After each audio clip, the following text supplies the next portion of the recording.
Hola a todos. En este video vamos a hablar de la semiología cardiovascular, es decir, todas las maniobras que se pueden realizar para llegar al diagnóstico de las patologías que afectan al aparato cardiovascular. Bueno, en primer lugar tenemos que saber que la base de toda semiología básicamente consiste en el interrogatorio, es decir, en la anamnesis, y por supuesto el examen físico que vamos a hacerle a un paciente. El examen físico también, por supuesto, como en los demás sistemas, consta de una serie de pasos, ¿verdad? Como la inspección, la palpación, la percusión y la auscultación, en la cual vamos a centrarnos básicamente en los signos y síntomas que tiene este paciente. Uno de los síntomas que por el cual el paciente viene a consultar es la disnea o la dificultad respiratoria. Vamos a ir viendo primero los síntomas frecuentes en la consulta debido a trastornos cardiovasculares, y uno de ellos es primero la disnea o disnea, que es sencillamente la dificultad respiratoria, es decir, la sensación de falta de aire consciente que el paciente tiene. Y bueno, cuando generalmente nosotros respiramos normalmente no tenemos una conciencia, no nos damos cuenta que estamos respirando, simplemente lo hacemos involuntariamente, pero cuando al paciente le cuesta respirar, esta respiración entonces pasa a ser una actividad consciente por el cual el paciente genera un mayor esfuerzo, ¿verdad? Aumenta la frecuencia respiratoria para tratar de compensar esa falta de oxígeno. En muchos casos, esta disnea puede ser un problema cardíaco, aunque también hay disnea por varias razones. También las patologías respiratorias pueden generar disnea, pero una de las causas y frecuentes de disnea, sobre todo la disnea progresiva, la que se va haciendo cada vez más intensa, es la disnea debido a fallos cardíacos y sobre todo debido a una insuficiencia cardíaca que frecuentemente afecta al ventrículo izquierdo. Bueno, tenemos varios tipos de disnea, vamos a ir viéndolo cada uno de ellos. La disnea de esfuerzo es la que generalmente aparece con mayor frecuencia en eventos cardiovasculares, y como ya hemos visto en otro video, en otra unidad, y lo volveremos a ver aquí, tenemos una clasificación de los grados o de los tipos de disnea, según la gravedad de esta disnea, según la New York Heart Association, ¿verdad? Que es la Asociación de Cardiología de Nueva York, ¿verdad? Conjuntamente con el Colegio Americano de Cardiología, en la cual tenemos 4 niveles de disnea, desde la disnea más leve, que es la clase 1, que es la disnea de grandes esfuerzos, ¿verdad? Cuando uno sube una escalera, corre, camina, ¿verdad? Rápidamente, más de 2 cuadras, ¿verdad? Eso generalmente puede pasar con varias personas que no tengan un evento cardiovascular. Muchas personas pueden tener disnea después de hacer una corrida.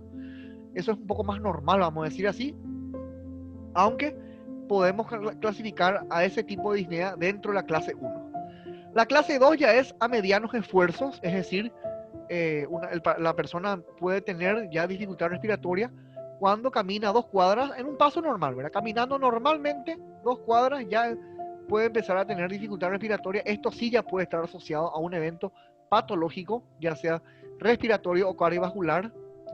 La disnea a pequeños esfuerzos o mínimos esfuerzos, sencillamente ya es una disnea que aparece cuando una persona hace esfuerzos muy mínimos, como vestirse, peinarse, al hablar inclusive la persona puede tener dificultad respiratoria, eh, o bien al manejar, al bañarse también puede tener, al cepillarse, ¿verdad? Esto ya es una disnea un poco más grave.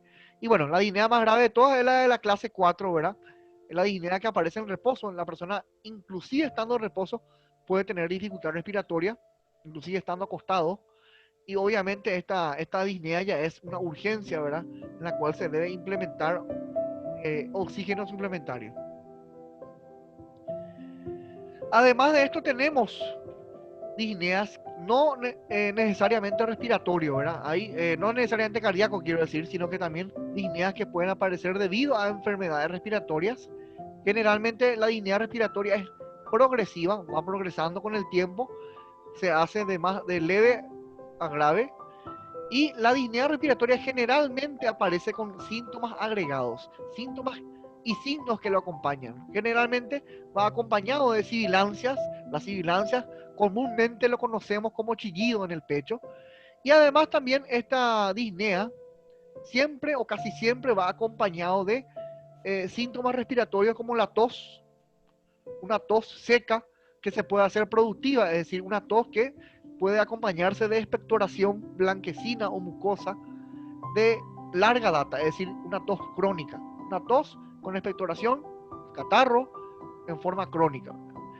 Sin embargo, la disnea psicógena, la disnea que muchas veces se da cuando uno está nervioso o trastornos de ansiedad generalizada, cualquier disnea que afecte, que sea causado por un evento psicógeno, básicamente puede aparecer frente a cualquier esfuerzo, frente a cualquier actividad que haga una persona. La diferencia con la respiratoria es que esta no es progresiva. Esta evidentemente está encasillada dentro de una clase, ¿verdad? De un grado y no va progresando. Y además que no se suele acompañar tampoco de síntomas respiratorios como la tos, la sibilancia y la expectoración. Además también esto no es proporcional a la actividad, es decir, no es que a mayor esfuerzo o mayor ejercicio una persona va a tener mayor línea, o sea, no progresa, no se agrava en referencia al esfuerzo. Tenemos una disnea llamada disnea de decúbito o también llamada ortomnea, es la disnea de posición, es decir, es la disnea que cuando que aparece cuando la persona está acostada, es decir, en decúbito, ya sea supino o prono, ¿verdad? Es decir, acostado boca para arriba o boca para abajo, y esto desaparece cuando la persona se para, ¿verdad? Cuando la persona se coloca en bipedestación o se sienta, ¿verdad? Sedente. Entonces solamente aparece la disnea cuando la persona se acuesta en decúbito, ¿verdad? Evidentemente, muchas personas se levantan durante la noche y empiezan a caminar debido a que no pueden dormir, debido a a la dificultad respiratoria. En estos pacientes se aconseja que justamente para el descanso puedan tener varias almohadas, tener una posición semi levantada, es decir, una posición de la cabeza a 45 grados como mínimo, o sea, poner varias almohadas o bien la cabecera de la cama, elevarlo a una posición de 45 grados para que se pueda conciliar el sueño. ¿Sí? De manera que el paciente duerma semi sentado. ¿Verdad? Hay también una disnea paroxística nocturna eh, que suele aparecer solamente por las noches, obviamente. Eso se debe a que la persona duerme en esa posición, ¿verdad? Entonces, por las noches se produce un retorno mayor retorno venoso a el tórax, entonces ese mayor retorno venoso genera mayor presión a nivel pulmonar, por eso al paciente le cuesta más respirar durante las noches, además que hay una mayor actividad del parasimpático, es decir, de las secreciones bronquiales. Todo eso puede llevar a una disnea paroxística nocturna y bueno, generalmente el paciente está durmiendo y de repente se levanta todo con dificultad respiratoria, sudado, ansioso, ¿verdad? Y con latidos eh, con sensación de latidos amplios, es decir, palpitaciones, ¿verdad? Entonces eso es debido al mayor retorno venoso durante la noche y también a la mayor secreción bronquial debido a la mayor actividad del sistema nervioso autónomo parasimpático. Bueno, lo que hay que tener en cuenta siempre en el interrogatorio del paciente es evidentemente saber cuándo es lo que aparece esta disnea, ¿verdad? ¿Qué situaciones hacen que aparezca o cuáles son las que exacerban la disnea? Si aparece en reposo, si aparece al hacer actividad, qué tipo de actividad, si actividades a grandes esfuerzos, pequeños esfuerzos, si caminando una cuadra, menos de eso, ¿verdad? O sea, cuáles son las situaciones que desencadenan la disnea o que la exacerban. Y por supuesto el tiempo, si la disnea es aguda, si es subaguda o es crónica, ¿verdad? Si hace cuántos días, hace cuántos meses apareció la disnea y si cede la disnea o siempre está presente. Además de esto hay que obviamente preguntar si esta disnea es acompañada de otros síntomas como la sibilancia, como la tos, ya dijimos que esos son respiratorios. Las palpitaciones, por ejemplo, pueden aparecer en una disnea cardíaca o bien en una disnea paroxística nocturna. Y el angor, ¿verdad? El angor, que es el dolor anginoso, el dolor torácico, el dolor de pecho, que generalmente también indica que hay un evento cardiovascular. Ya dijimos, ¿verdad? También si hay algún esfuerzo que incremente o que produzca la disnea, o bien si esta aparece sencillamente en reposo. Todo eso es importante interrogar al paciente en la anamnesis de un evento disneico. Otro de los motivos de consulta frecuente en la evaluación cardiovascular o cardiológica es el dolor torácico. El dolor torácico, de hecho, es uno de los eventos que generalmente pueden traerle al paciente al consultorio, ¿verdad? O sea, el paciente no viene muchas veces por otros síntomas, sino que viene porque le duele el tórax, ¿verdad? Bueno, el dolor torácico es un dolor que puede ser leve o inclusive puede ser grave. Puede indicar desde un dolor muscular, un dolor debido a un reflujo gastroesofágico, una acidez me refiero, ¿verdad? O bien puede indicar una isquemia, ¿verdad? Nosotros tenemos isquemia cuando tenemos falta de oxígeno, o un desbalance entre el aporte y la demanda de oxígeno que sufre el corazón. Eso puede llevar a un síndrome coronario. Bueno, y el síndrome coronario, al haber la isquemia, puede llevar a una necrosis, ¿verdad? Eso es lo más temible, que el corazón esté en necrosis. Eso comúnmente es llamado infarto agudo de miocardio. Es decir, el dolor torácico es una emergencia porque nosotros no podemos saber por qué es lo que le duele al paciente el tórax.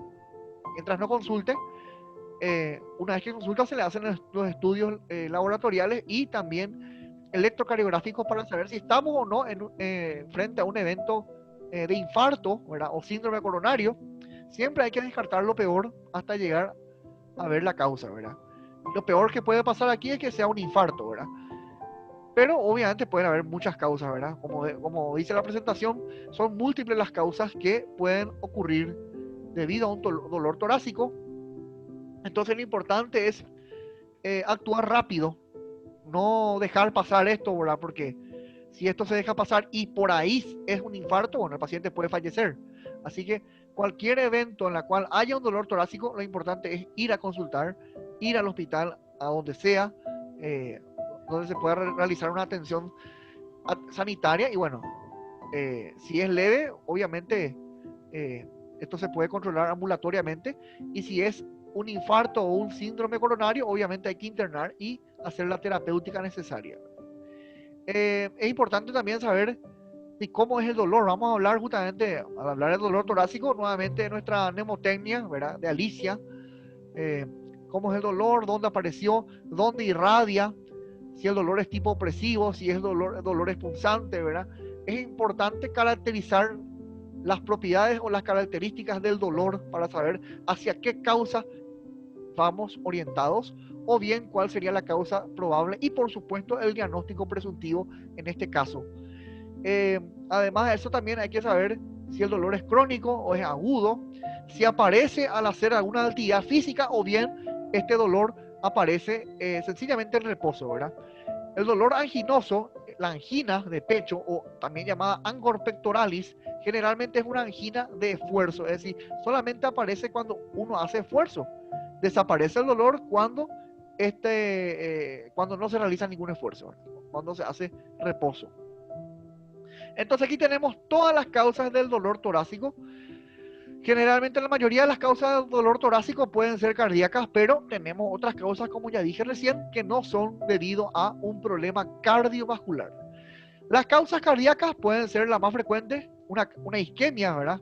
Que genera generalmente valga la redundancia, un angor, una angina de pecho, un angor pectoralis, ¿verdad? Un angor estable, o lo otro es el síndrome coronario agudo, debido a la lesión de alguna de las arterias coronarias, debido a una isquemia justamente, aunque hay también causas cardíacas que no son isquémicas, y causas que afectan al corazón, pero no debido a la deficiencia de oxígeno, ni a la mayor demanda, sino que no tiene nada que ver con el oxígeno, son enfermedades que afectan sencillamente al tejido cardíaco, como por ejemplo la pericarditis, que afecta al pericardio, que es el saco fibroso que rodea al corazón, las valvulopatías, o sea, las enfermedades que afectan a las válvulas cardíacas, ya sea la válvula mitral, la tricuspidea, la válvula pulmonar o la válvula aórtica, que pueden generar una insuficiencia en cualquiera de esas válvulas, o bien pueden generar una estenosis en cualquiera de esas válvulas.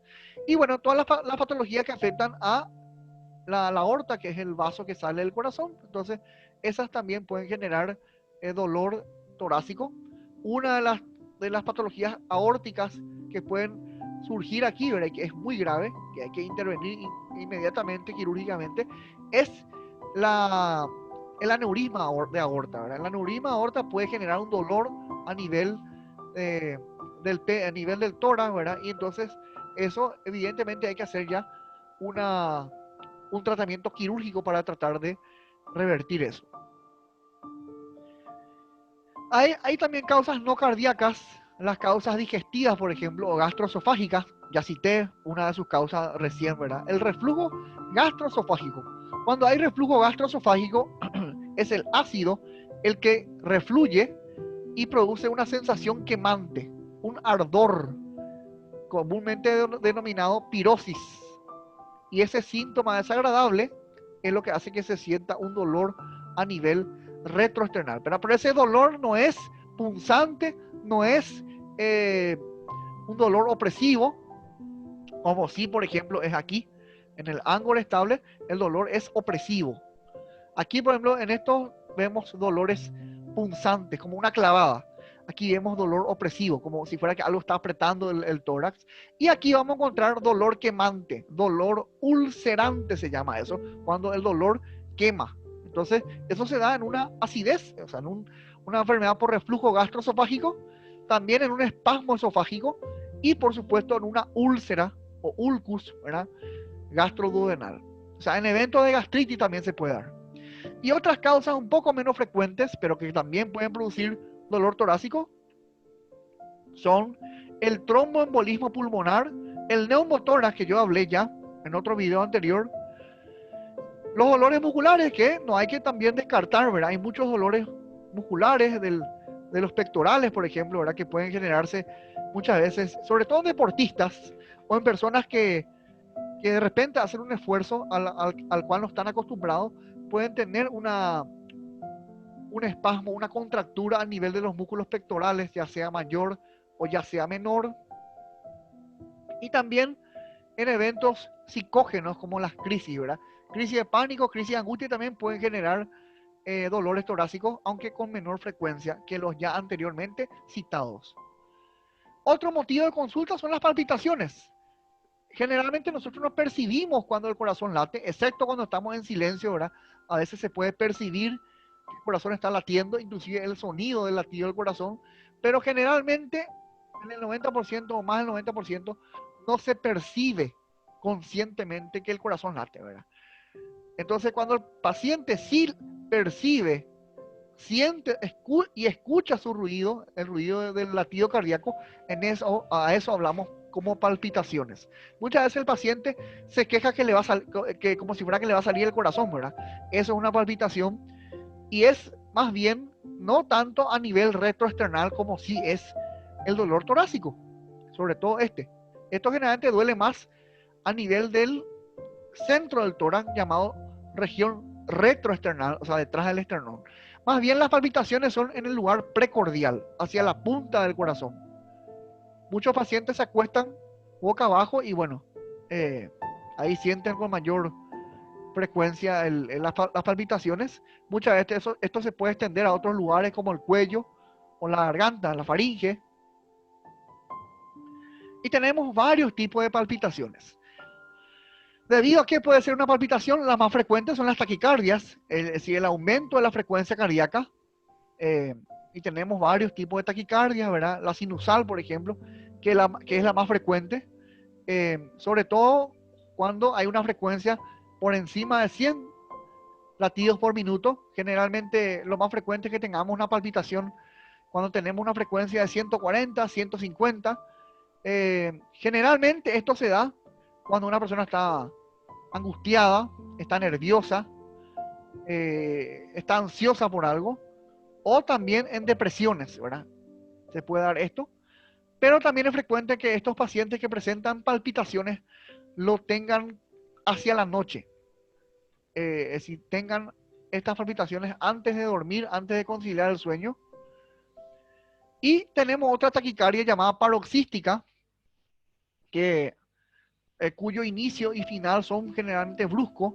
En esto, obviamente, la frecuencia cardíaca es mucho más alta que la sinusal, ¿verdad? Tenemos una frecuencia cercana a los 200 latidos por minuto, o ciclos por minuto. En este caso no hay una causa que desencadena, no hay ningún factor que esté asociado a esto, porque puede aparecer en cualquier momento del día, puede aparecer en reposo, puede aparecer en esfuerzo, pueden aparecer con un ciclo regular o pueden ser irregulares, y generalmente no tienen ninguna repercusión en hemodinámica, aunque pueden aparecer también a veces eventos hemodinámicos, es decir, el paciente puede tener una presión normal, ¿verdad? No es debido a trastornos en la presión, y como dije, puede aparecer en cualquier momento del día. También pueden ser debido a extrasístole, es decir, debido a arritmias en las cuales se produce un aumento de la generación de las ondas cardíacas, es decir, unas ondas fuera de lo normal. Eso es lo que llamamos extrasístoles. Y obviamente eso se puede evaluar por el electrocardiograma, en la cual vamos a ver una frecuencia alta. Y generalmente estas palpitaciones producidas por extrasístoles son instantáneas, es decir, duran muy poco, son fugaces, y generalmente el paciente, después de tener esto, tiene una pausa, ¿verdad? Y nuevamente puede volver a tener una palpitación nuevamente. Hay que preguntarle, por supuesto, también cuándo aparece estas palpitaciones, o debido a qué, cuál es la circunstancia, cuál es el evento, cuál es el factor desencadenante de estas palpitaciones, cómo se inicia, cuándo terminan las palpitaciones y cómo es la regularidad. Si siempre es regular o es irregular, y sobre todo en qué momento del día se da mayormente este evento de palpitaciones. Otro motivo de consulta es el edema de cualquier miembro, y sobre todo los miembros inferiores.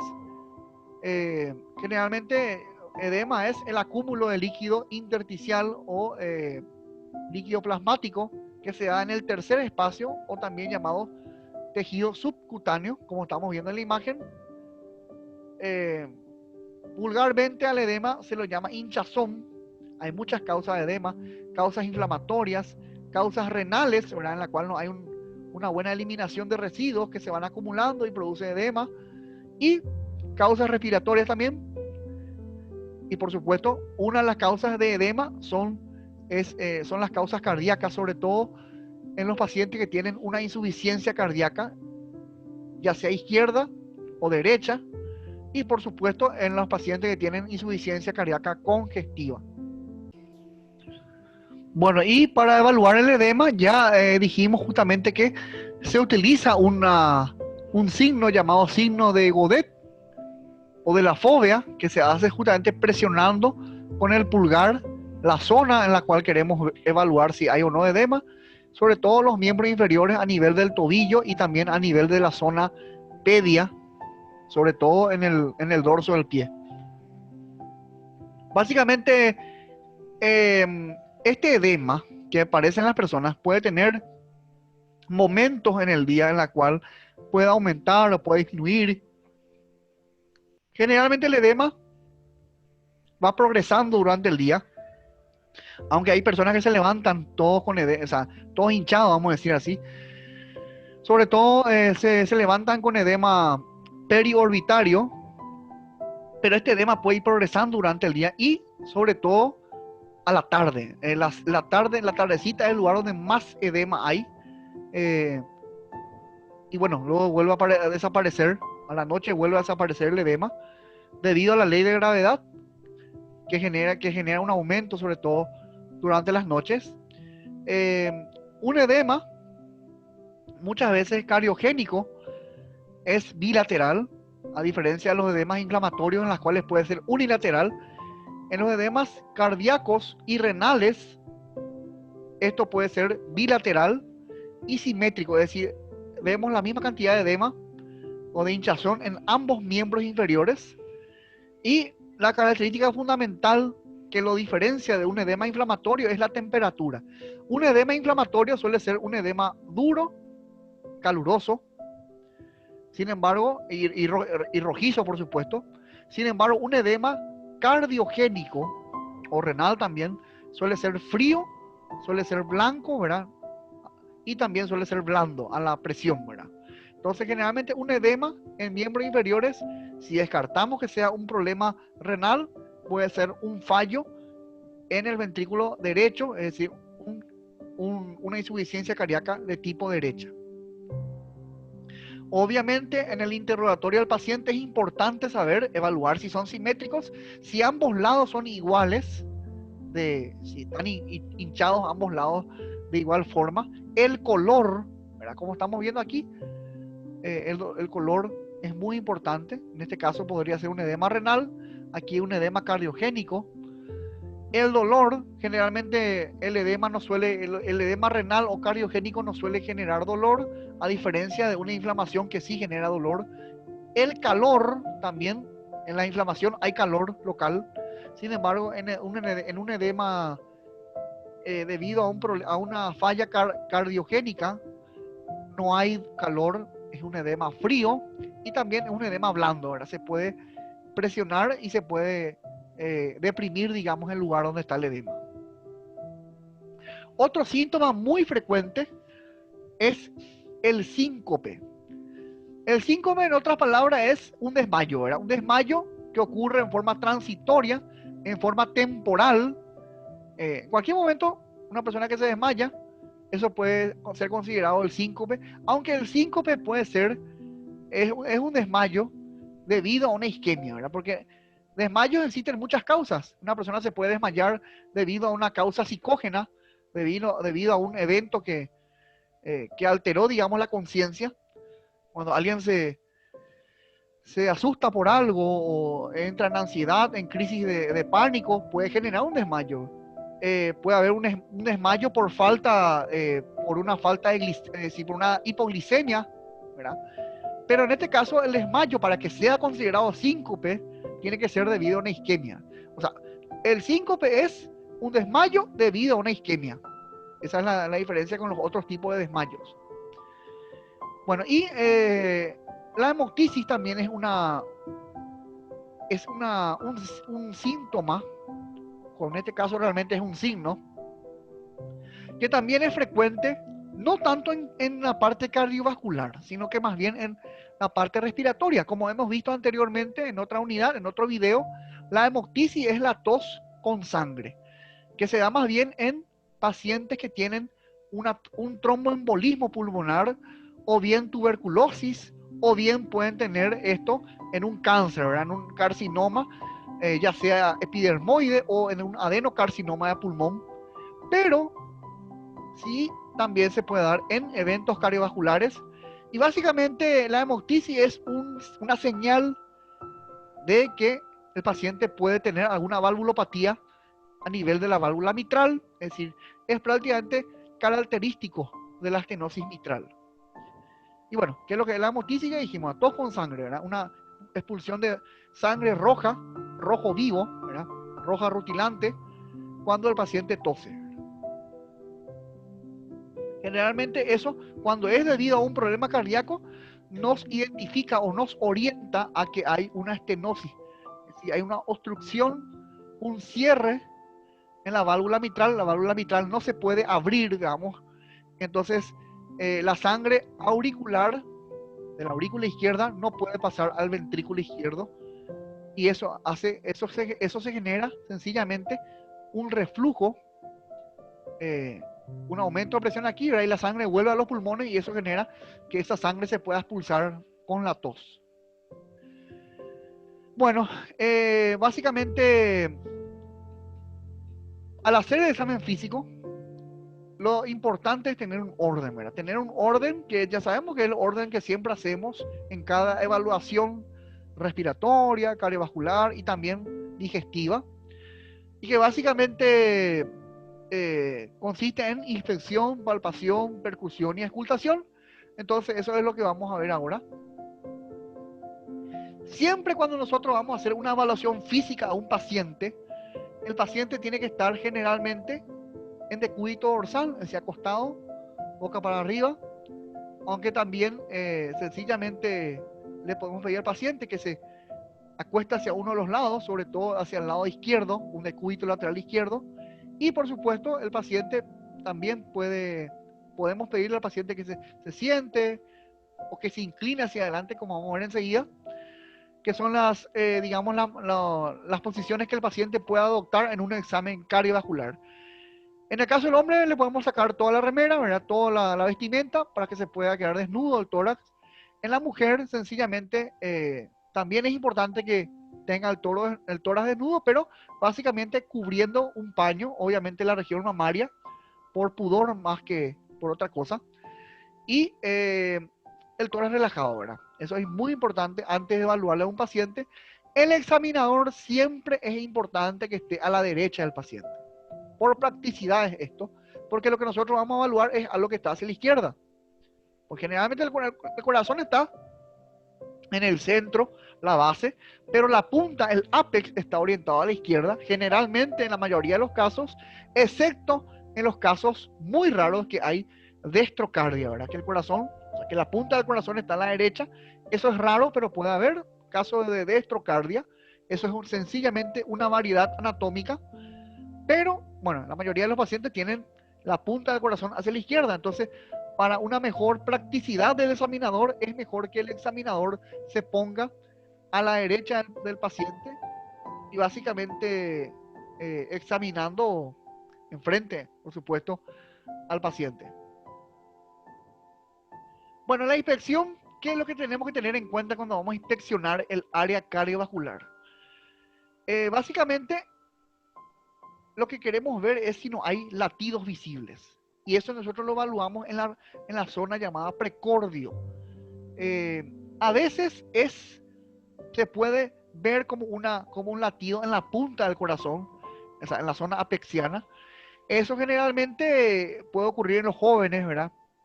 Hasta los 30 años, en algunos adultos también. Y en las personas delgadas se puede ver el latido. Obviamente ya en personas que ya no son tan delgadas ya no se puede visualizar el latido y solamente ahí se tiene que ver el latido. En otros lugares no se debería ver latido. Si se ve latido en otras zonas del corazón, eso significa que hay algún problema cardiovascular. La inspección, ¿cómo se hace generalmente? La inspección del paciente, siempre es importante evaluar cómo el paciente, qué posición al paciente adopta, ¿verdad? Por ejemplo, si el paciente le falta el aire cuando se acuesta, ya sabemos que eso es ortopnea. El paciente muchas veces se inclina hacia adelante para poder respirar, ¿verdad? Esa es la posición mahometana, ¿verdad? La posición que adoptan en caso de que el paciente tenga una pericarditis, o sea, la inflamación del pericardio. También es importante evaluar la cara del paciente, ver qué cara adopta el paciente. Una cara disneica, si tiene cianosis o no, palidez en caso de anemia, si el paciente está ansioso, ¿verdad? Es importante evaluar todo eso y en casos de insuficiencia también evaluar si no hay ingurgitación, o sea, dilatación de los vasos del cuello, sobre todo la yugular y la carótida. Y algo muy importante es evaluar un signo llamado signo de Muset, ¿verdad? El signo de Muset es debido a un problema valvular en la cual básicamente hay unas sacudidas carótidas, ¿verdad? El paciente mueve la cabeza cada vez que late su corazón, se genera ese latido genera un movimiento hacia adelante, ¿verdad? Es como si fuera que el paciente está saludando, ¿verdad? Como como saludan los orientales, con un movimiento de la cabeza hacia adelante, ¿verdad? Entonces ese se llama signo de Muset. Y cuando el signo de Muset mueve incluso la oreja y la cabeza, básicamente se llama ya signo de Muset venoso de Casio, ¿verdad? Cuando ya es muy intenso este latido cardíaco.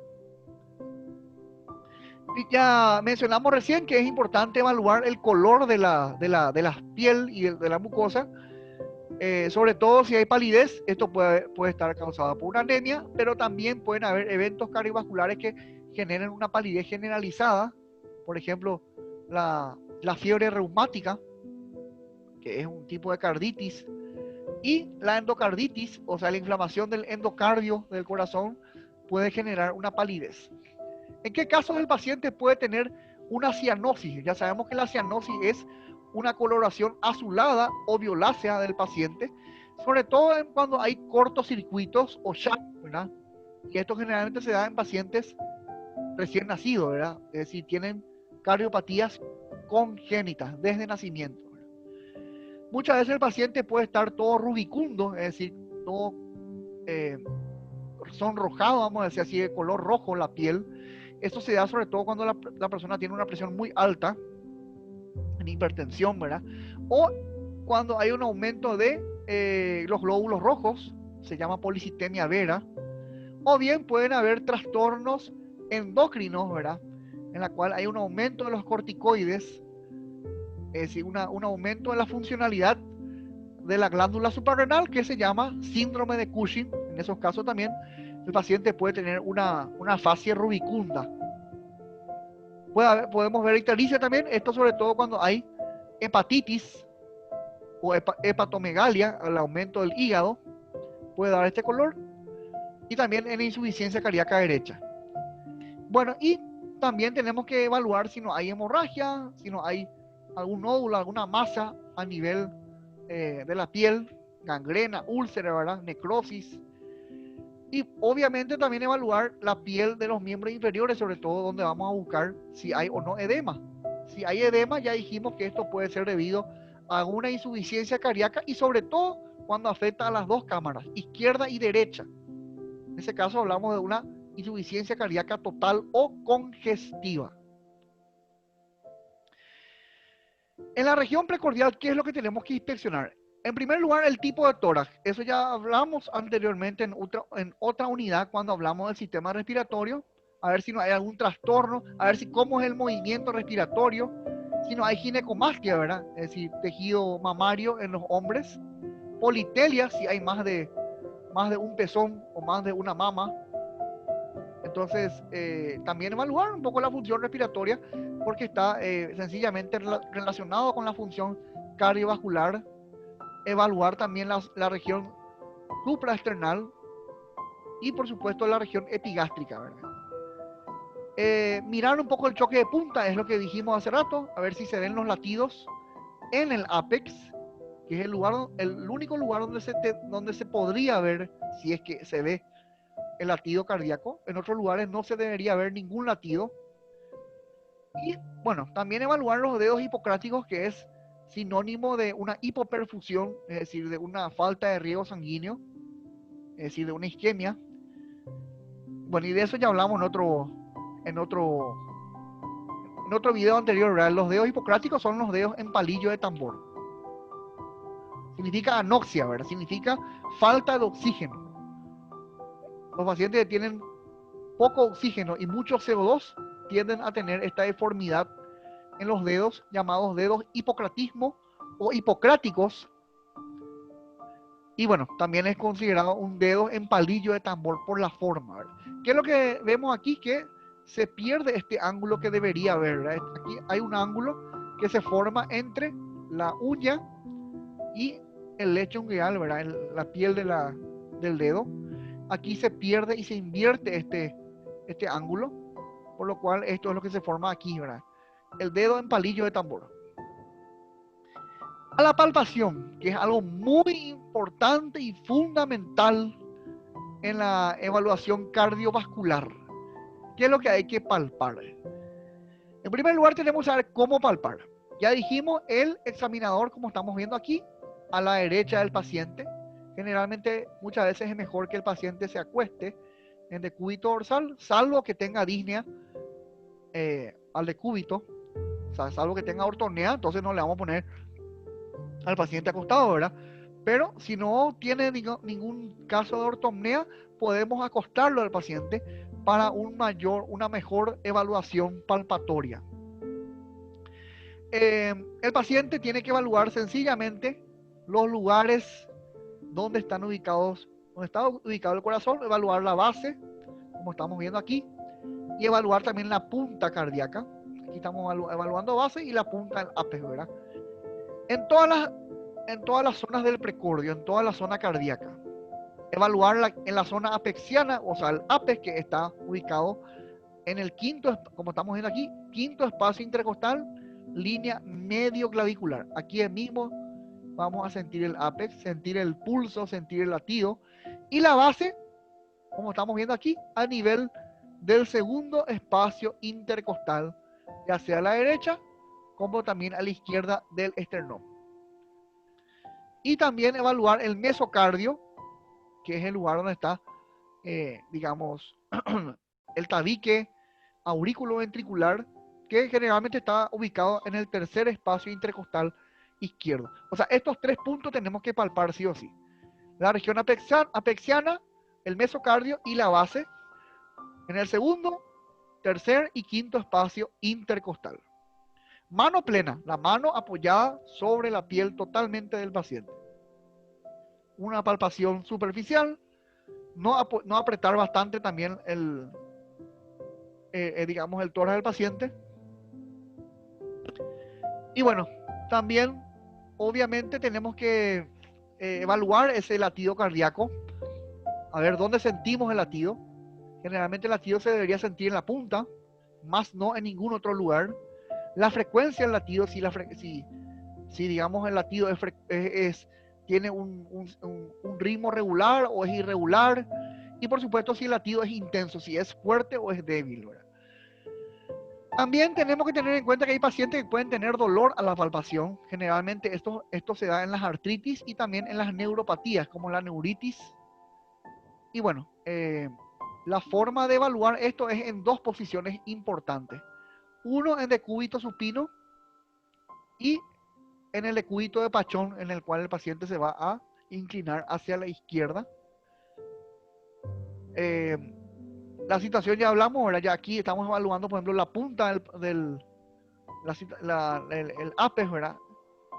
Del corazón, donde sí tendríamos que sentir, digamos, un latido. El ritmo tenemos que sencillamente ver si es regular o irregular. Y bueno, la frecuencia es la cantidad de latidos que sentimos por minuto, ¿verdad? Lo que vendría a ser correlativo a lo que es el pulso, ¿verdad? Y generalmente cuando sentimos algunos latidos anormales, a eso lo llamamos frémito, que también vamos a poder percibirlo auscultando el latido. El latido apexiano, el latido de la punta del corazón, está ubicado, como ya dijimos, en el quinto espacio intercostal.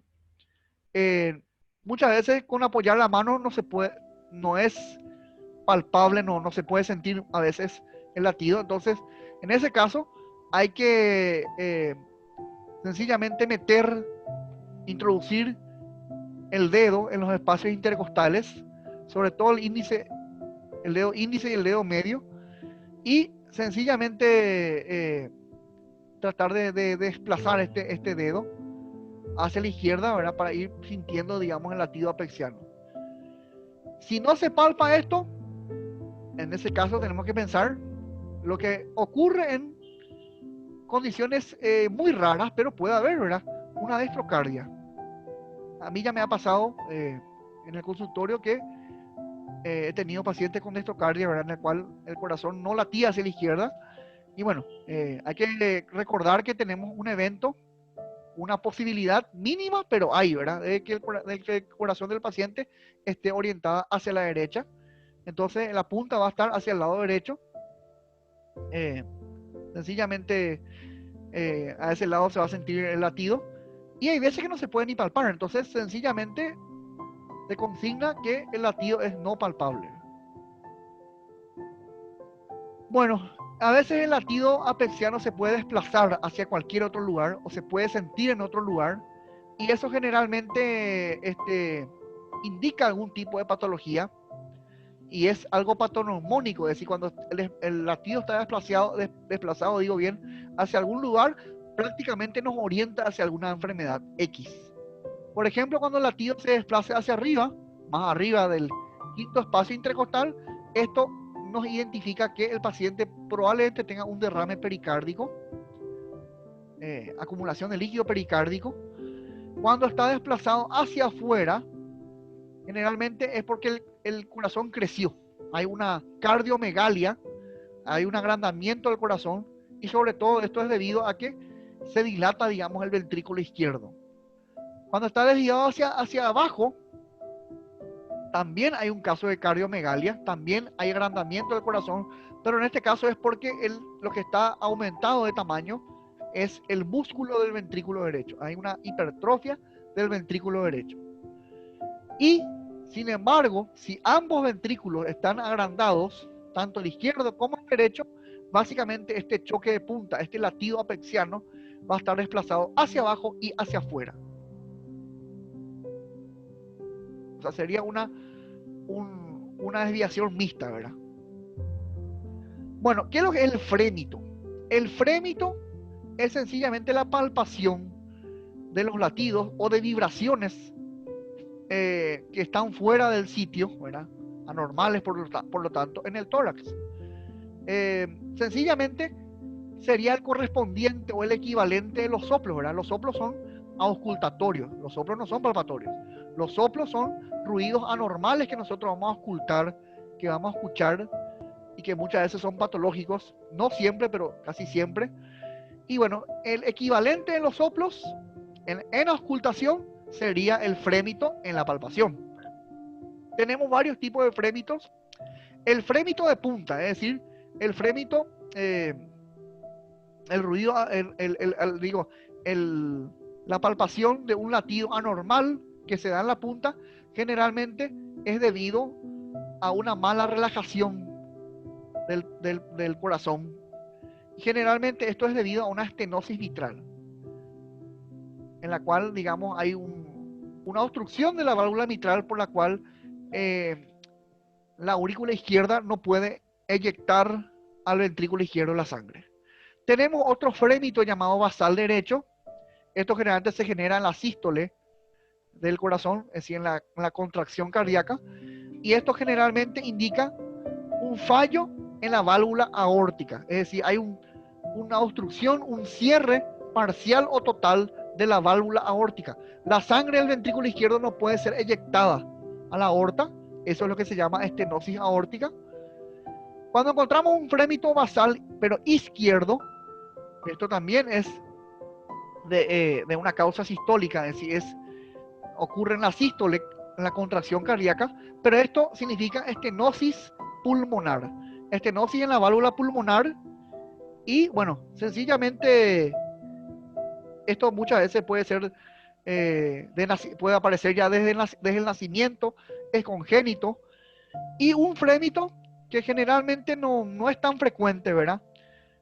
Sobre todo se dan recién nacidos, pacientes que nacen con problemas cardíacos, es el frémito al mesocardio. El frémito al mesocardio sencillamente es la comunicación que hay en el tabique auricular o ventricular, ¿verdad? La comunicación entre las cámaras cardíacas. Esto es lo que origina después el cortocircuito, ¿verdad? El sham, ¿verdad? Entre las cavidades izquierda y derecha. ¿Debido a qué? Debido a que hay un conducto que en la etapa embrionaria existe, se llama conducto arterioso, pero después se tiene que cerrar ese conducto arterioso para que no haya comunicación entre las cavidades izquierda y derecha. Generalmente ocurre así, ¿verdad? Pero cuando ese conducto no se cierra y sigue, entonces las cavidades izquierda y derecha pueden compartir ambos tipos de sangre y eso es lo que produce el frémito en el mesocardio, ¿verdad? Ese conducto, cuando no se cierra, se llama conducto arterioso persistente y es una de las patologías cardiogénicas, digo bien, congénitas.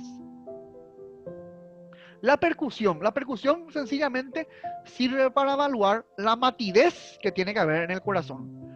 La matidez de la silueta cardíaca, para evaluar también sencillamente el tamaño del corazón.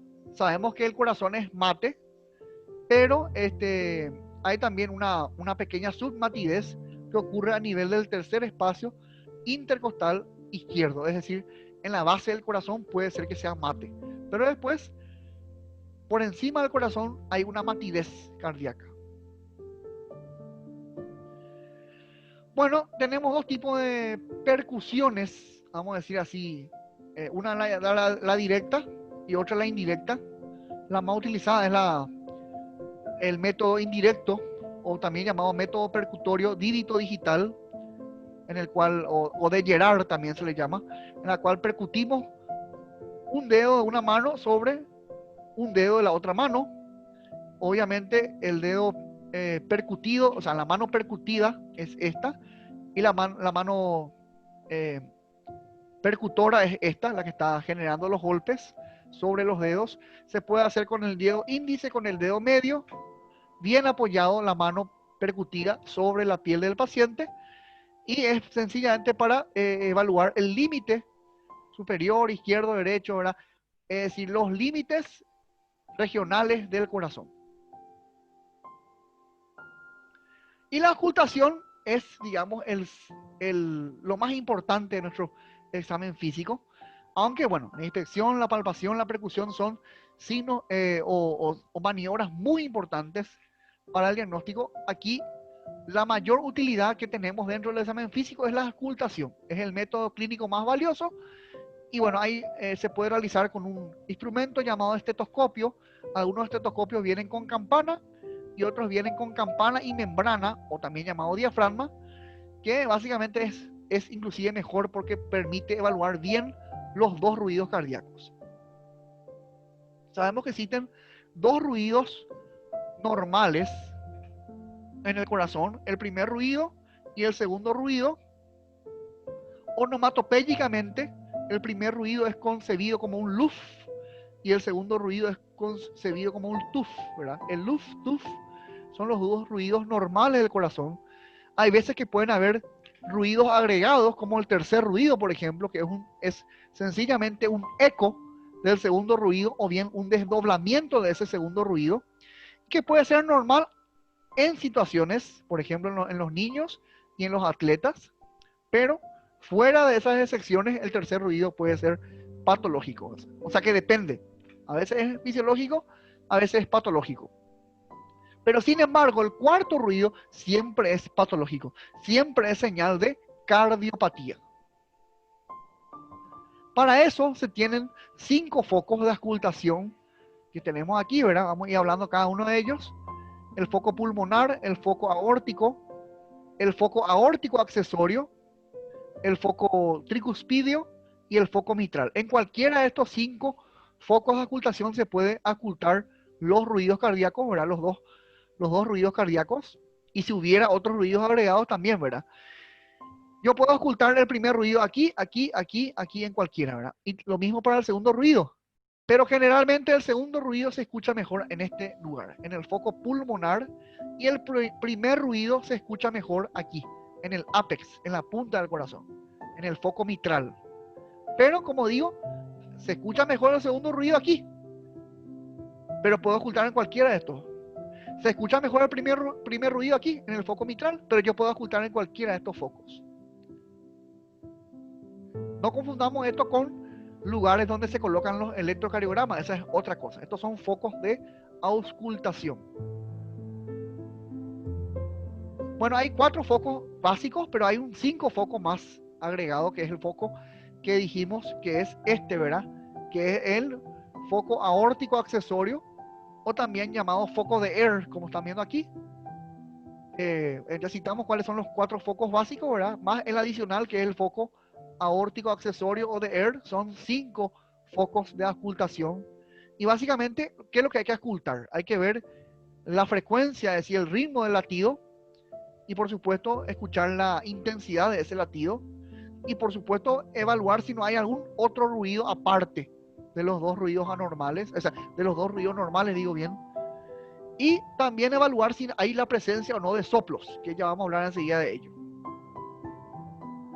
Ahí vemos nuevamente en una imagen de una persona donde están ubicados los focos. El foco aórtico es este, el de la derecha.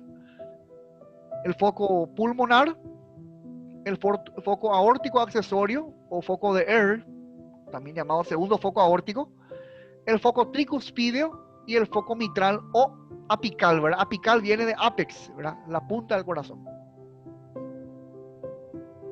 Bueno, aquí tenemos sencillamente la explicación de esos focos.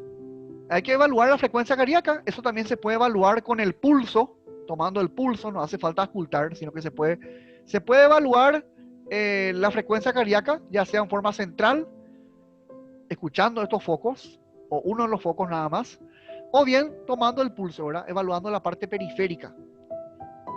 Y bueno, los focos auscultatorios son el foco, vamos a empezar con el foco aórtico. El foco aórtico es el segundo espacio intercostal, lado derecho del borde esternal. El segundo espacio intercostal sería entre la segunda costilla que estaría por aquí y la tercera costilla que estaría por aquí. Entre la segunda y tercera costilla tenemos el segundo espacio intercostal, lado derecho. Enfrente a ese foco aórtico tenemos al mismo nivel, ¿verdad? Segundo espacio intercostal, pero lado izquierdo del esternón, ¿verdad? Recuerden que esto es de izquierda. Tenemos el foco pulmonar. Es ahí donde se puede escuchar mejor el segundo ruido cardíaco, ¿verdad? En el pulmonar. Luego tenemos el foco aórtico accesorio, ¿verdad? Que es el mismo lugar donde está, digamos, el mismo lugar, pero un nivel más abajo. Este era el segundo espacio intercostal, este en el tercer espacio intercostal llamado foco aórtico accesorio o de EAR, ¿verdad? Tercer espacio intercostal, lado izquierdo del esternón. El único que está a la derecha es el foco aórtico. Después estos cuatro están hacia la izquierda del esternón. Luego tenemos el foco tricuspideo a nivel del quinto espacio intercostal, ¿verdad? En la base del apéndice cifoide, ¿verdad? Y enfrente a eso tenemos el foco mitral, que es en el quinto espacio intercostal, ¿verdad? Recuerden que las costillas tienen no son rectas, ¿verdad? Sino que tienen esta dirección, pero el mitral está más hacia la izquierda, ¿verdad? En la región del ápex o de la punta, y ahí es el lugar donde se puede escuchar mejor el primer ruido cardíaco. Las posiciones o las maniobras auscultatorias son tres las más importantes. La maniobra de Harvey, en el cual se le pide al paciente que se siente y que sencillamente se incline hacia adelante, es una de las mejores formas de auscultar el corazón. De hecho, para muchos es la mejor. Sentado el paciente con el torso descubierto y la posición del estetoscopio tiene que estar en pleno contacto con la piel o el cuerpo del paciente. Es muy importante no tocar el cable, o sea, el conducto del estetoscopio, ¿verdad? Porque muchas veces eso entorpece la audición. Entonces nosotros apoyamos de esta forma y tocamos nada más que la campana o la membrana de esta forma, ¿verdad? Con los dedos extendidos, apoyándolo al estetoscopio por el cuerpo del paciente sin tocar el tubo, porque eso justamente nos permite escuchar el movimiento que nosotros hacemos, y al final no queremos escuchar eso, queremos escuchar el latido cardíaco. Esta es la maniobra de Harvey, es una de las más aceptadas. Tenemos la maniobra de Azoulay, en la cual el paciente tiene un decúbito. Le pedimos al paciente que extienda las piernas y semiflexionadas, las rodillas semiflexionadas, y con los brazos extendidos como estamos viendo en esta forma.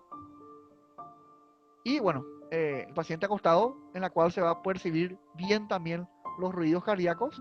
Y la tercera maniobra es la maniobra de Pachón, ¿verdad? En la cual el paciente tiene un decúbito lateral izquierdo, o sea, le pedimos al paciente que se acueste hacia la izquierda. Esto sobre todo para percibir si hay palpitaciones o no, y es una buena maniobra en la cual se pueden percibir también los latidos cardíacos. El paciente con decúbito dorsal, decúbito lateral izquierdo, el brazo izquierdo del paciente apoyado como almohada y semiflexionado. No se ve aquí la flexión, ¿verdad? Pero le pedimos al paciente que flexione su codo y que apoye la cabeza sobre ese brazo izquierdo, y el brazo derecho relajado, flexionado y relajado. De hecho, lo mejor es hacer las tres maniobras en una evaluación cardiológica de un paciente. Los ruidos cardíacos, ya dijimos que hay dos ruidos importantes, el primer ruido y el segundo ruido.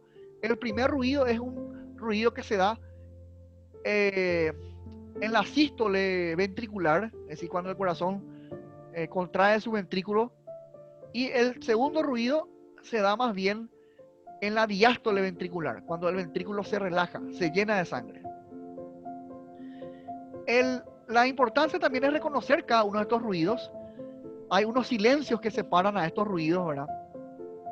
Entre el primer y segundo ruido existe un silencio llamado pequeño silencio. Y luego, después de ese segundo ruido, y antes de llegar al próximo primer ruido, hay otro silencio llamado gran silencio. O sea, tenemos el primer silencio, tenemos el primer ruido, pequeño silencio, segundo ruido, y luego tenemos el gran silencio hasta llegar nuevamente al primer ruido, pequeño silencio, segundo ruido, gran silencio y así sucesivamente. El primer ruido es más grave, es un tono más grave, es más grueso el tono, es más prolongado, dura más y se puede ocultar, como ya dijimos, eran todos los focos, en los 5 focos de ocultación, se escucha menos en la base, o sea, en los focos aórticos y pulmonares se escucha menos, se puede igual escuchar, pero con menos intensidad. Lo mejor que se puede escuchar es en el foco mitral, en el foco de la punta, en el ápex. Y se escucha mejor con la campana, ¿verdad? Ya dijimos por qué ocurre esto, por el cierre de las válvulas mitral y tricuspidea y por la apertura de las válvulas aórtica y pulmonar, ¿verdad? Eso es lo que genera el primer ruido en la fase de sístole ventricular. El segundo ruido es lo contrario al primer ruido, es más breve, es más cortito. Eso es importante, ¿verdad? Reconocer los dos ruidos. Vamos a sentir que hay un ruido que dura más y hay un ruido que dura menos, ¿verdad? El segundo ruido es el que dura menos, el más breve y el más fino, el más agudo de los dos ruidos. Se puede ocultar en cualquier foco, pero como ya he dicho, se oculta con mejor intensidad en los dos focos que están hacia la base. En el foco aórtico y sobre todo en el foco pulmonar, que es el lugar donde mejor se puede escuchar este segundo ruido. Se puede ocultar con la campana o con la membrana o diafragma, ¿verdad? Mejor se escucha con el diafragma o membrana este segundo ruido. Y hay veces que este segundo ruido genera un desdoblamiento y eso es lo que genera el tercer ruido. O sea, el tercer ruido no existe como tal. El tercer ruido es un desdoblamiento nada más, un eco que queda del segundo ruido y que, como dijimos, esto puede ser normal en niños y en deportistas, en atletas, ¿verdad? Fuera de estas excepciones, en el resto de las personas el tercer ruido es patológico. El cuarto ruido siempre es patológico, eso sí, no hay dudas. Como dijimos, el tercer ruido se puede ocultar en niños, en adolescentes también, en deportistas, y en el resto es patológico. El cuarto ruido sí o sí es patológico, ¿verdad? Aquí vemos nuevamente los focos de ocultación y su relación con los espacios intercostales. Segundo espacio intercostal, estos dos. Tercer espacio intercostal, el aórtico accesorio. Y luego más abajo ya tenemos los dos focos, el tricuspideo y el mitral. Algo muy importante es, ya dijimos, la posición del paciente, ¿verdad? Para eso tenemos las 3 maniobras que ya hemos visto recién y también la del examinador. Dijimos que tiene que estar a la derecha del paciente y tratar de no tocar este conducto que transmite la sonoridad al estetoscopio. Bueno, y ahora vamos a hablar un poco de los soplos cardíacos. Los soplos son ruidos agregados, son patológicos, ¿verdad? Y generalmente esto es debido a una obstrucción o a algún problema vascular, ¿verdad? Debido a un trastorno en el flujo sanguíneo. Generalmente es debido a un trombo, ¿verdad? O a un coágulo. O bien puede ser debido al aumento de la viscosidad sanguínea que genera justamente efectos coagulativos, que lo que hacen es enlentecer el flujo sanguíneo y volverlo turbulento, ¿verdad? Así. Además de eso, también básicamente pueden generar arritmias, ¿verdad? Y se puede ocultar por medio del estetoscopio, ¿verdad? Es importante siempre evaluar un soplo. En primer lugar, saber en qué momento del ciclo cardíaco se genera. si se genera cuando el corazón se contrae, ¿verdad? O sea, en sístole o en diástole. Cuando el soplo es sistólico, no necesariamente puede ser debido a un problema cardíaco. Puede ser debido a una vasculopatía nada más. Pero sin embargo, cuando el soplo es diastólico, cuando se genera en la diástole este soplo, cuando se ausculta en la diástole, esto es casi el 100% de los casos se da en presencia de un problema cardíaco, en presencia de cardiopatía. También es importante localizar dónde está el soplo, ¿verdad? O dónde se ausculta mejor este soplo para saber sencillamente su causa o su origen. Y por supuesto también saber a dónde irradia este soplo, a dónde se transmite, para saber cuál es la arteria o cuál es el vaso sanguíneo en el cual se originó el soplo en cuestión. Hay algunos soplos que son funcionales, que muchas veces no indican patología, generalmente son de poca intensidad, se suelen dar, como ya dijimos, en sístole y digamos son llamados soplos inocentes, se dan en niños y adolescentes. Y tenemos algunos soplos orgánicos que sí nos indican que hay alguna alteración en alguna de las válvulas, ya sea mitral, tricuspidea, aórtica y pulmonar. Los soplos se pueden clasificar según la intensidad, o sea, en grados. Según la percepción de este soplo a la auscultación, tenemos el grado 1 en el cual sencillamente son débiles y solamente se pueden escuchar en un ambiente totalmente en silencio. Y bueno, hay que tener paciencia para escuchar, ¿verdad? Porque se pueden escuchar después de varios segundos. En el grado 2, sí ya se pueden auscultar fácilmente. En el grado 3, aumenta la intensidad. Si se escuchan, digamos, con frémito ya, se puede palpar y se puede sentir un latido anormal. El grado 4 ya es muy intenso también con frémito. Y en el grado 5 también. Y en el grado 6 es lo que se puede percibir muy fácilmente. Es el grado de mayor intensidad. Y se puede inclusive localizar con el estetoscopio fuera del tórax, a unos centímetros del tórax. Así que ya es muy intenso. Esta es la clasificación de Levine y Harvey, ¿verdad? En la cual se clasifican los soplos según la intensidad de cada una de ellas. Bueno, tenemos soplos según el momento en el cual se originan. Tenemos los soplos sistólicos, ¿verdad? Que son los soplos que se originan cuando el corazón eyecta o expulsa la sangre. Y bueno, generalmente son mesosistólicos, es decir, pueden aparecer en la mitad de la sístole, digo bien, y están muy asociados sencillamente al flujo de sangre que pasa a través de las válvulas sigmoideas o semilunares, como las aórtica y la pulmonar. Generalmente es muy frecuente que se dé en una estenosis aórtica, es decir, en una obstrucción de la válvula aórtica. Tenemos también los soplos sistólicos de regurgitación, o sea, de reflujo. En este caso es debido a una insuficiencia de la válvula en cuestión, en la cual la válvula no se cierra. Entonces, al estar abierta y no poder cerrarse, la sangre vuelve a refluir, vuelve a regurgitar. Estos soplos sistólicos de regurgitación son holosistólicos, es decir, holo significa todo. En cualquier parte de la sístole puede originarse, y son debidos a problemas también valvulares, ya sea de insuficiencia mitral o insuficiencia tricuspidea, y básicamente se debe a una regurgitación, a un reflujo, en la cual la sangre nuevamente circula en sentido retrógrado, vuelve hacia atrás la sangre. La sangre que ya se eyectó vuelve nuevamente a retroceder, en vez de ir en sentido anterógrado, vuelve a estar la circulación en sentido retrógrado.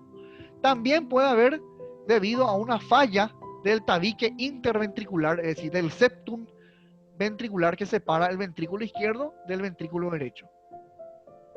En otras palabras, los soplos sistólicos pueden ser de eyección o de regurgitación y en casi todos los casos se dan por un efecto valvular, por una valvulopatía, ya sea por estenosis de válvulas, como en este caso de eyección, que se dan en la mitad de la sístole, o por una falla en el cierre de las válvulas, es decir, por regurgitación, que se dan en toda la parte de la sístole, son holosistólicos. Bueno, también es importante clasificar a los soplos sistólicos según el momento o el momento o el momento de la sístole en el cual se da este soplo. Generalmente se pueden dividir en protosistólico, mesosistólico, telesistólico y holosistólico. Proto es al comienzo de la sístole, meso es a la mitad de la sístole, tele es hacia el final de la sístole y holosistólico es en toda la sístole. Bueno, ahí está lo que estábamos diciendo y ahí tenemos las enfermedades que pueden producir cada uno de estos soplos sistólicos. El protosistólico es debido a una insuficiencia mitral grave, se origina al inicio de la sístole. El mesosistólico es el más frecuente porque puede ser originado por varias enfermedades. La estenosis aórtica, ya dijimos, es una de ellas. La estenosis pulmonar también. La comunicación entre las aurículas y también se puede dar por esos soplos funcionales que hemos hablado, ¿verdad? En los casos de niños, adolescentes. Los soplos funcionales son también llamados soplos inocentes. El telesistólico que se da hacia el final de la sístole es debido a un prolapso mitral, es decir, la válvula mitral aumenta de tamaño y sencillamente cambia de dirección. A esto también se le llama efecto Venturi. Y el holosistólico es durante toda la sístole, ¿verdad? Es holo viene de holístico es total, ¿verdad? Entonces, en todo el momento en el cual el corazón se contrae, hay este soplo. Esto puede ser debido también a insuficiencias, ¿verdad? Como la mitral, la tricuspidea y también la comunicación interauricular.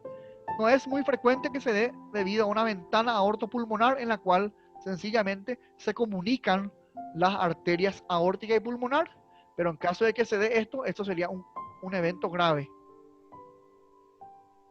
Así como hay soplos sistólicos, también tenemos soplos diastólicos, es decir, los soplos que se dan cuando el corazón se relaja y que generalmente se inician en el mismo momento o después de que se dé el segundo ruido, es decir, que corresponde a la diástole ventricular, y obviamente este soplo diastólico permanece durante todo el gran silencio y termina antes del primer ruido. Se puede dividir nuevamente según el momento de la diástole en el cual se escucha. Si se escucha al comienzo de la diástole se llama protodiastólico y eso corresponde generalmente a problemas de regurgitación, es decir, problemas de las válvulas en las cuales se produce una insuficiencia. Me refiero a la válvula aórtica y la válvula pulmonar, es decir, las válvulas sigmoideas o semilunares. Puede ser también en la mitad de la diástole, en ese caso se llama mesodiastólico, y eso es debido a problemas de obstrucción en las válvulas, es decir, una estenosis mitral, una estenosis tricuspidea puede generar esto, o puede ser también debido a arritmias. Hay un tipo de arritmia que se llama bloqueo completo auriculoventricular y eso también puede generar este tipo de soplo mesodiastólico. Y el soplo telediastólico, es decir, al final de la diástole se genera el telediastólico. También son llamados presistólicos porque ella es cuando termina la diástole y se va a volver a originar la sístole, ¿verdad?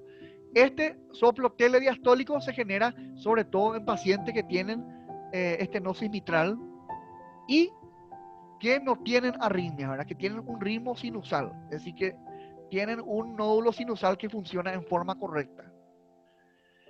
Tenemos también algunos soplos continuos, es decir, soplos continuos significa que no son solamente diastólicos o no son solamente sistólicos. Pueden ser sistólicos y continuar en la diástole o viceversa. Son ser diastólicos y seguir en la sístole, ¿verdad? Y en ese caso podemos tener debido a trastornos genéticos Por ejemplo, uno de los trastornos genéticos que yo ya cité anteriormente es el conducto o ductus arterioso persistente, que produce un shunt, un cortocircuito en las cavidades izquierda y derecha, ¿verdad? Y también las fístulas que se dan entre las arterias del corazón y las venas del corazón. Bueno, ya hablamos del frémito. El frémito es sencillamente la correspondencia o la equivalencia de un soplo. Lo que nosotros podemos auscultar como soplo, lo podemos palpar como frémito, ¿verdad? Y bueno, eso se da generalmente debido a unas turbulencias del flujo sanguíneo que llega al corazón, en el cual se producen unos torbellinos, ¿verdad?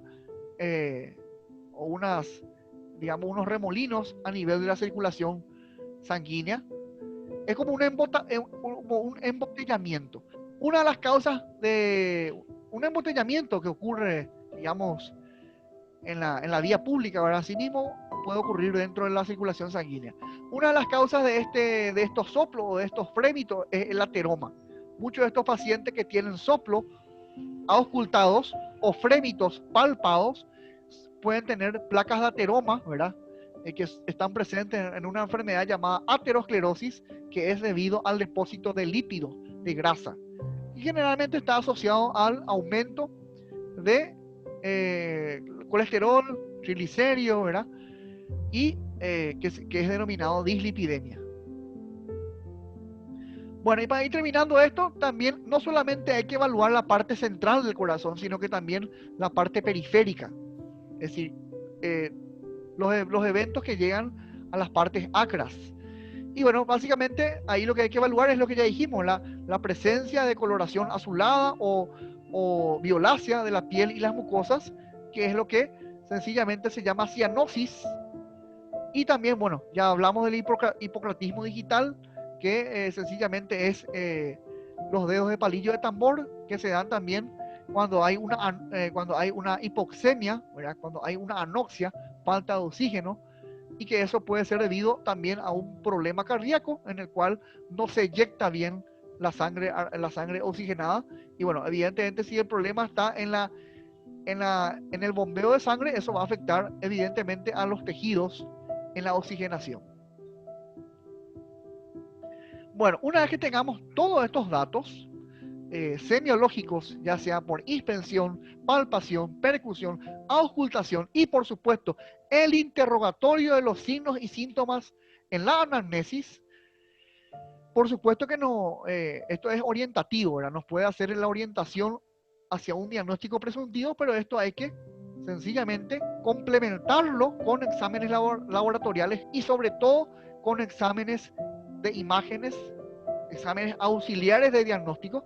Uno de ellos que no podemos dejar de mencionar es la radiografía de tórax, en la cual vamos a buscar y medir la silueta cardíaca. Y por supuesto no podemos dejar de hacer otros estudios como la toma de pulso, la toma de presión arterial, que es un elemento muy importante en la evaluación cardiovascular. Y por supuesto también otros estudios muy importantes que voy a estar hablando en otra unidad. En otro video estaré hablando de todas las utilidades de los métodos de diagnóstico cardiovascular. A estar atentos con eso. Es básicamente el ecocardiograma, que básicamente evalúa la anatomía y la funcionalidad cardíaca.